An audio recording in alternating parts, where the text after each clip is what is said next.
Wala. Hindi naman kasi kami talaga nagkausap niyan. Hindi kami magkaibigan.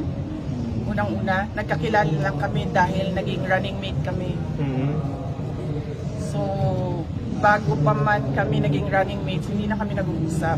Nagkausap lang kami during campaign at dahil sa trabaho noon. Banda ngayon, hindi na kami Pero nag-uusap. kailan po yung last na Ang kaibigan ko talaga si Senator Amy Marcos. Kilala niya ako since 2012.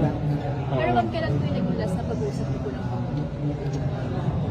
Nung nag-tender ako ng resignation, yun yung last na nagkausap kami ni President Ma'am, Marcos. do you think kung si President Marcos magsalita para sa inyo and on behalf of you, baka maayos kaya ito nangyayari dito sa Kongreso?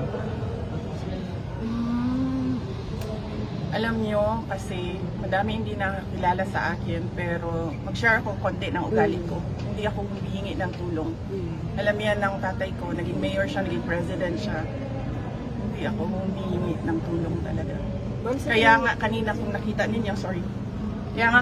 nakita ninyo, lumapit ako kay Congresswoman Gloria Arroyo. Sinabihan ko siya, ma'am, huwag ka na magpa-stress. Dahil dito sa ginagawa nila sa akin, kaya ko ito.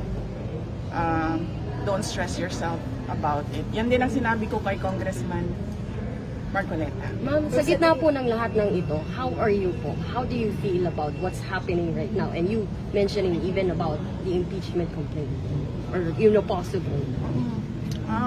Iniisip ko lang na kapartiyan ng journey ko as a government official, yung lahat ng nangyayari ngayon. Ma'am, sa tingin niyo po may hand si PBBM sa nangyayari ngayon dito sa Congress? Actions against you and the Duterte family. Sa tingin niyo may hand si Pangulo? Ma'am, hindi ko sagutin yan kasi sarcastic yung sagot ko dyan. Next. So, kumusta si Presidente Duterte? Kumusta yung mga advice niyo sa inyo sa nangyayari ngayon na BP? Okay naman ata siya.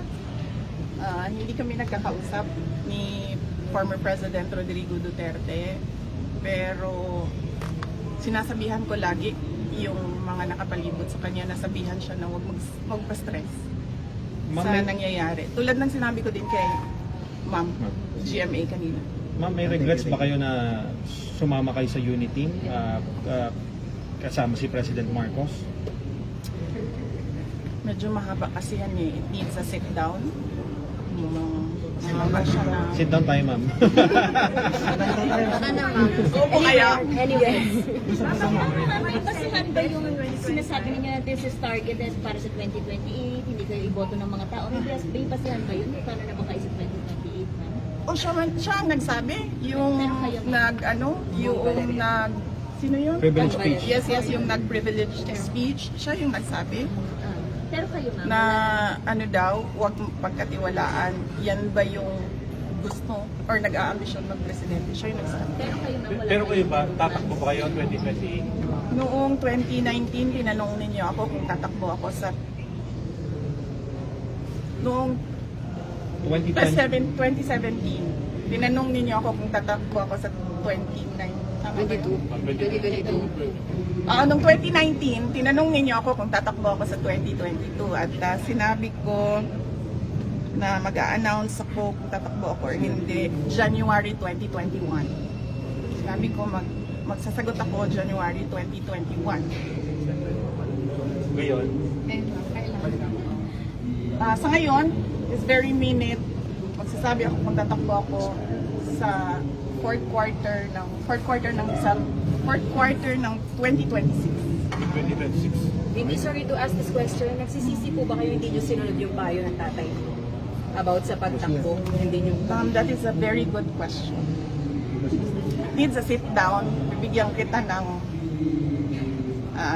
pakonti ngayon. Naririnig niyo si PRD, di ba ngayon? Nagsasabi siya, huwag ka tumakbong president. Ngayon, sinasabi niya, yan din ang sinabi niya noong 2021. Huwag ka tumakbong president. Kasi nanggaling na ako dyan, sabi niya, hindi siya madali na trabaho. Maawa ako sa'yo.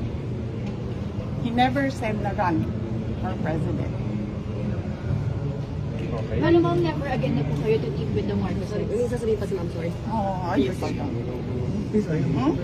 Pero mga never again na to team with the Marcoses. Oh, never again. Why, ma'am?